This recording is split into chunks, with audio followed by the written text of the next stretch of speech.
വെള്ളം ഉപയോഗിക്കാതെ നമുക്ക് കാറ് വൃത്തിയാക്കാൻ പറ്റുമോ? നമുക്ക് നോക്കാം. ഇത് സമ്മർ സീസണാണ്. പലയിടത്തും നല്ലോണം വെള്ളത്തിന് ക്ഷാമമുണ്ട്. ബാംഗ്ലൂരിലെ വാട്ടർ ഷോർട്ടേജിനെ കുറിച്ചുള്ള വീഡിയോസൊക്കെ നമ്മൾ കണ്ടു. കുടിക്കാൻ പോലും വെള്ളം തികയാത്ത സമയത്ത് നമ്മൾ ഒരിക്കലും വെള്ളം ഉപയോഗിച്ച് കാറ് വാഷ് ചെയ്യാൻ പാടില്ല.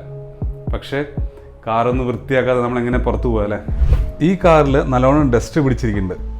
ചെളി കുറവായതുകൊണ്ട് നമുക്ക് വാട്ടർലെസ് വാഷ് ഉപയോഗിച്ച് തന്നെ വൃത്തിയാക്കാൻ പറ്റും.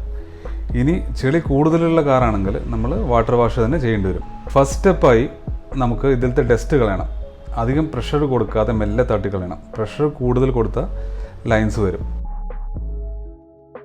ഇനി നമുക്ക് ഒരു വാട്ടർലെസ് വാഷ് ഈ ടവലിലേക്ക് നല്ലോണം സ്പ്രേ ചെയ്യാം. എന്നിട്ട് സ്ട്രെയിറ്റ് ലൈനിൽ മെല്ലെ മെല്ലെ തുടയ്ക്കണം. ഒരു വൈപ്പിൽ തന്നെ നല്ലോണം വൃത്തിയാവുന്നുണ്ട്. പിന്നെ ഈ ടവലിലെ ചെളിയായിട്ടുള്ള പോർഷൻ മാറ്റിയിട്ട് നല്ല പോർഷൻസ് ഉപയോഗിക്കണം. ഒന്നിൽ കൂടുതൽ ടവലുകൾ ഉപയോഗിക്കണം.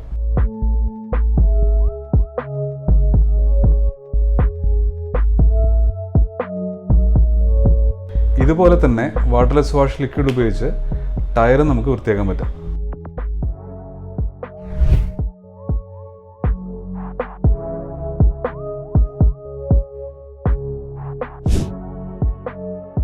അപ്പോൾ കണ്ടില്ലേ, കുറച്ച് ടവൽസും വാട്ടർലെസ് വാഷും ഉണ്ടെങ്കിൽ നമുക്ക് വെള്ളം വേസ്റ്റ് ചെയ്യാതെ തന്നെ കാറ് വൃത്തിയാക്കി എടുക്കാൻ പറ്റും. ഈ വീഡിയോ നിങ്ങൾക്ക് ഇഷ്ടപ്പെട്ടാൽ ലൈക്ക് ചെയ്യൂ, ഷെയർ ചെയ്യൂ, നിങ്ങളുടെ അഭിപ്രായങ്ങളൊക്കെ കമൻറ്റ് ചെയ്യൂ, നിങ്ങളുടെ ഫ്രണ്ട്സിനെയൊക്കെ ടാഗ് ചെയ്യൂ.